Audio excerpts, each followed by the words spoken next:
firstly, I'd really like to thank all of you for coming in on a Sunday evening. I know it's a very high commitment, so I'm going to try to keep it short. And then, of course, massive thanks to Pranava and Harsh for organizing this. And it's also such a wonderful, honor to be presenting among such esteemed people like Puneet and Sai. So yeah, let's get this going. We're going to learn about copywriting 101. This is going to be a very basic level course. It's not going to touch upon any advanced copywriting tricks, but how you could leverage copywriting as a designer. So let's start off with a quick intro. I am Aditya. I'm currently working as a product designer with this new startup called Front Row. You check them out, what they do, how they're doing things. I was previously at American Express working as a software designer, as a software engineer. And totally, I've been designing since close to 3 years now. And apart from design, I love making pictures. I love cycling on the weekends and playing football and watching movies and all that. And I think as Pranava mentioned, a fun fact is I'm also a computer science engineer, much like I think around 70% of designers today. So yeah. So let's start this session with understanding the difference between what is a copywriter and who is kind of a UX writer, right? So a typical UX writer usually is a person who would try to use their words in order to make the product more consumable. Their objective is to let the user, accomplish all the goals that are there in the app. They are people who work with the designers and the product teams, and they focus on making the experience of using that app. Copywriters, on the other hand, are people who are primarily tasked with the job of making the design more catchy. Their idea is to get more attention, grab more eyes. They are sales oriented. Their objective is to make more sales, right? And these people work with marketers, they work with the advertising team, and they focus on conversion. And I kind of try to tend that UX writers like our people and copywriters are on the opposite team, but it's not really like that. So just a silly joke of mine, yeah. So now we kind of need to also understand that why is copywriting important for designers, right? So a very bitter truth kind of about design is that in an early stage team, if you're just starting out your career in design, you would not have the privilege of working with very mature design teams, which has a separate copywriter for you, right? You would kind of work like a multidisciplinary designer who's going to be writing copy, who's going to be writing copy for posters, landing pages, and everything in between. And also, one very important thing to realize is good design is not something which just looks good. It also have to sell. Unless you're not able to manage to sell the product that you're designing for, your designs are really not going to bring in that revenue that the company is looking for. So this is something you would really come to know once you join a product-based company and you're working on real-time designs. So that's something very important. And hence, I'm going to start with the most common tip of mine, which is to not take the easy way out and not use lorem ipsum. So lorem ipsum is kind of a hack that all of our designer community uses whenever we want to quickly make a design. Instead of thinking of that copy, spending time, we would just make a small paragraph and we'll write lorem ipsum just to fill it up, right? But if you want to become good at copywriting, I recommend to not use this as much as you can, because firstly, it helps you to work on your skill of copywriting. So the more effort that you put in, the better it becomes and the better you get at copywriting. So that's the first tip, to avoid using lorem ipsum as much as you can. And if you don't, this is what happens. This is a typical example of lorem ipsum ending up on a label of a product, right? This is more of a problem with ownership, but just think of it for a minute, that if the person would have used actual copy, maybe even with the problem of ownership, this wouldn't have been the case. So that's a very typical example of using too much lorem ipsum in your designs. The second tip is to be concise. Now, we are living in an information age where there's too much information all the time, right? People have very reduced attention spans. People are not patient. So there are not going to be too many people who are going to spend a lot of time trying to read the copy that you've written. So the idea is to always be concise, be it with your title, be it with your button labels, the message, pop-ups, alerts, whatever kind of copy you want to write. The more concise the copy is, the more effective it's going to be, right?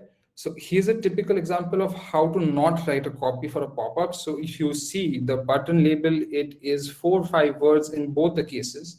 And we also have a lot of text. So we could really shrink it down to something more easy to read and very simple. It could have been made, but this is some kind of a trend that still exists.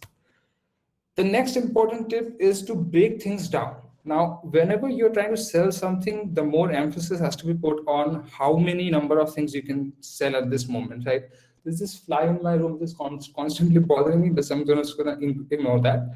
So now talking about breaking things down, what you have to do here is make the things count, right? So I was explaining that if you write things in a paragraph, you would be tending to, again, going back to the problem of having reduced attention span from people. So instead, if you make things in a more numbered fashion, you assign icons or numbers, you would really be able to count those benefits up. And this is a very typical example of very good pricing pages. You would see that all the benefits that you usually want to experience would be listed down. They would never be on paragraphs. So the next tip is avoiding jargons, right? We are all digital product designers mostly attending this session. So digital products are always bound to run into technical problems. And when we run into a technical problem, we should make sure that users should only be provided the information which they understand. A typical example is sending a message like issue with the server may not be the ideal way to tell the user that something has gone wrong. We could just tell them that it's something wrong on our end and we're trying to fix that up. Our good old Windows 7 and Windows XP are very good examples of this. You would see something like this all the time and have no idea what went wrong. You just probably close it and try again. Right? This is something we shouldn't be doing. And coming to the tone of voice. So there are four main factors or foundations in which you could play around with your copy. I'll try to demonstrate with this example. And those four pillars are, as you can see, humor, formality, respectfulness, and enthusiasm. So on your top left, the first screen that you see, this is essentially trying to translate a very simple message, that is, an error has occurred, in a more serious tone, in a very fact-based manner. What they say is, we apologize, but we're experiencing a problem. On the second screen, you would see that what they're saying has been slightly tweaked and it has made a little bit casual by saying, we are sorry, but we're experiencing a problem on our end, right? And the similar way in the third one, you'd see it has been made a little more enthusiastic by saying that, oops, we're sorry, but we're experiencing a problem in our end. And the last one is my favorite because it makes the whole thing very playful, which is, what did you do? You broke it. Just kidding, we were experiencing a problem on our end. So you have to understand that this does not mean that writing formal messages is wrong, but it always determines on what kind of context that you're setting. If your age group is very young, it's like younger people that you're catering to, then it will make a lot of sense if you go with the playful nature of the copy. But if you're like targeting to very serious people like bank, or you're kind of selling insurance, then we would usually see something like people who are trying to tell you in a very serious tone. But in my preference, I would always lean towards making the copy more human-like so that it feels more like a conversation to me than me talking to a very arbitrary computer-like voice, right? And the next point is about what kind of tone do we use and what kind of person do we go with, the first person basis or the second person basis. So here, there are like three ways that you could do it. The first thing is about using my, the second thing is using your, and the third thing is just not associating any kind of me or your with the word, right? So there are three different use cases for this. So in case you want to use my, it is always a good practice when you're already have the information with you. For example, you've already onboarded a customer and then you want to show them their details. Then if you use the word my, it follows a really good correlation and you get to make that association really quickly. If you use your, that kind of turns in a way more better if you are acquiring the user for the first time. For example, if you want the user to enter two different emails, you could specifically mention them that this one is the email you are having, and maybe the second one could be your organization email. The third one is also an alternative which has come into the picture very recently, and that is kind of something you can use if you are very confident that your users will not confuse and there are no points where the users can confuse. So you could be very free in using it. So this is a typical example of Amazon, Flipkart, Swiggy. You'd notice that Amazon uses a lot of your, whereas Flipkart uses a combination. It is, some of them is my, some of them is just orders. Swiggy, on the other hand, is just done away with your and my. It is just orders, very straight to the point. and Microsoft is also using mine. So this is plainly based on maintaining a consistency. So I'd recommend that if you're using one, just stick to it, not fiddle around with both of them. Coming to my next point, which is numbers and dates. So it is very important in copywriting that you always make sure that you use numerals, not words. And when you're using dates, always use today, tomorrow, yesterday, or in terms of time, just be very clear like you're using hours. So in case here you see that I'm saying that you have 2 coupons left, but here we say that you literally have 2 coupons. It's very easy. Even without reading, I can understand two and coupons. It is very easy to understand. And in terms of an example, this is an example of PhonePe. And you could notice you say very clearly, you can see on top, it says 24 coupons, and below it also says that it expires in, it expires in 14 hours, which creates a sense of urgency, right? If they would have written the time, I might have ignored it. And these are all rummy offers, so those are totally useless. But yeah, that was just PhonePe's offers, right? The next point is to not instruct, but to converse, right? We are trying to make up a more humanizing approach to writing copies. The more formal tone you take, the less kind of effect or closeness that you create with the user. So instead of contact details, if you're asking for contact details, instead of just saying enter your contact details, you could say that how shall we reach you? This creates a more friendly tone. And this is a great example. So instead of saying that register your shop, they just say, let's bring your retail business to eShop. Similarly, in the copy of getting them sign up, they say, let's create your account instead of saying just sign up right now, right? So this is a really great way of writing copy here. And the last one, or the next one here, is creating a personal touch. So in a lot of old websites, or like IRCTC like websites, you would see that they would just say that, hey, you are a user, so hi user, do this. In the recent apps, you would notice that we have done away with that practice. We try to address the user more on a personal basis. So they will take your name and they will use this information to create more personalized copy for you. They will say, hey Sahil, what are you doing today? You might say that, well, I'm stuck in a presentation, or you might say that, hey, I'm enjoying this presentation that I have. And that's a great example. And here it's a very, I try to take very practical examples for explaining this one. There's an app called Furlanco. This rents out furniture. And you would notice this trend here, right? It says, hi, it talks to me. I feel like, okay, the app is somewhat personalized. It doesn't feel that formalness in the app. And these are the just basic tips of how you could use great copywriting to enhance your designs in terms of interfaces. But in the similar way, as I was saying, that if you are a young designer in a very young company, you would also be using your design skills to make landing pages, posts for social media, and whatnot, everything in between. So you could use some of those same things to enhance different parts like landing pages as well. So let's look at four different examples of how you could make landing pages better. The first point is about selling action instead of promises. So this is a very famous website called On Deck. It's a fellowship program, or like a cohort-based course that they do for 8 weeks. And here they focus on the word become, right? It gives you that sense that, oh, you would become a person who knows no code very well after 8 weeks. So it focuses on that action. Right? Instead of you will become no code, it just says you will become it, right? So coming to the next one, which is reinforcing your message and removing confusion. And this one is from a very great website called The Hustle. It says that we deliver great news straight to your inbox, and it reinforces that message by saying that you could sign up within 5 minutes, right? So you would not have any confusion, or should I do it, should I not? The moment you see that, oh, it will take me just 5 minutes, so you'll be really convinced that, oh, maybe I should just go for it anyway, right? It will just a 5-minute job. The next one is about making your intent clear. And this is an app called Mighty. It's a web-based application which promises to make your browsing experience much faster. So what this one does is it says that make Chrome faster. It is just 3 simple words written in a very bold fashion, which instantly sends out the message, right? And in case I want to convey additional details, they always have that in the side. But it just speaks to me very clearly that this app will make Chrome faster. That is all I need to know. Going to the next one, which is making your users feel empowered, right? So this is Shopify. Shopify is a very great app which allows different kind of entrepreneurs to have their products on board and sell it.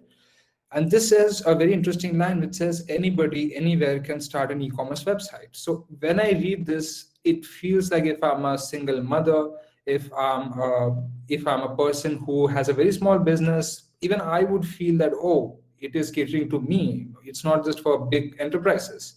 So that's a very convincing line there. And similarly, like landing pages, there are also a lot of tips that you can follow to design great posters, right? So very common tip is challenging the status quo. So everything that we are commonly told with, if you go opposite to that, here you can easily grab some eyes. And as I was explaining before, someone who is into copywriting for marketing purpose, this is now their primary job. They are now trying to gain more customers. They're trying to attract more people. So here's how you do that. So this is a very common ad from L'Oreal, which says that this is an ad for men.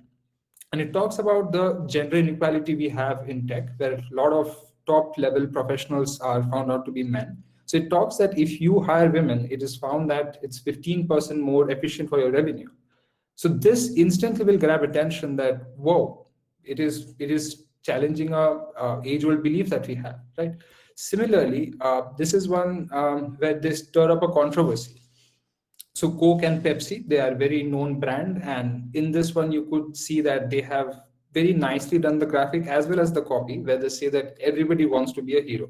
So this Coca-Cola kind of the tin in the picture appears like it's a cape, and the real attention goes to Pepsi, right? And a very similar example can be found out from a campaign by Mercedes and Audi as well, where those two brands engaged in a different kind of a war, a marketing war, where each of them used to design a poster and the other one used to design one mocking the previous one.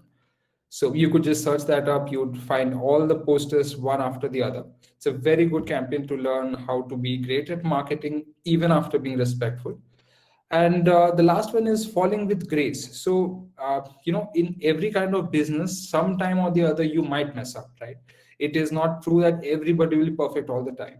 And in one such instance, a KFC outlet in the UK ran out of chicken. So, what they did was they made a headline like this saying that, you know, the word, and they say that sorry, we ran out of chicken and we really regret this kind of situation. So this again made a lot of headlines, and that in a nutshell is how you could use copywriting to be a better designer.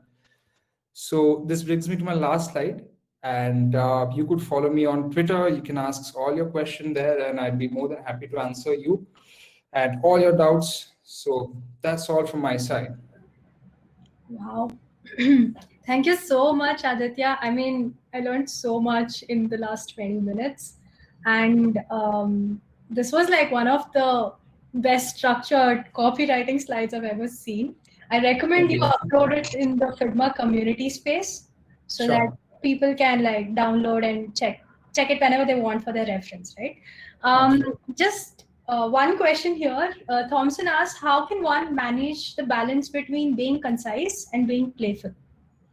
That's a very good question. So I'd say sometimes you will run into challenges where you have to explain things in more detail, right? Not always can you just use a couple of words and make your intent clear. But a very good tip to follow here is structuring the information, and what we call in coding concept is encapsulation. So maybe what you can do is you have to show a message. So you could write a headline which is short and concise, and you could put a small link saying no more. That if somebody is curious, they can click on that button and land up on a page where they can have the full detail, full disclosure, and they will be able to read through everything that you want them to, and that will solve your problem. Got it. Thanks, Aditya. So again, repeating for all the people here, the session is being recorded. It will be uploaded on the YouTube channel. Aditya will also upload the file, the deck he presented, the beautiful deck on the community space. And there is also a plugin called Typeout, a Figma plugin called Typeout, which has over 5,000 downloads. And it's one of those copywriting plugins I use a lot. I'm just going to paste the link here. In case you guys want to use it, it can just get you started instead of you. So that's the only thing I had to say. Thank you so much, Aditya. Hope to see you around for an advanced session sometime soon. Sure. Thank you Really so loved much, the session. Pranav. Thank you. Thank you. Thanks a lot.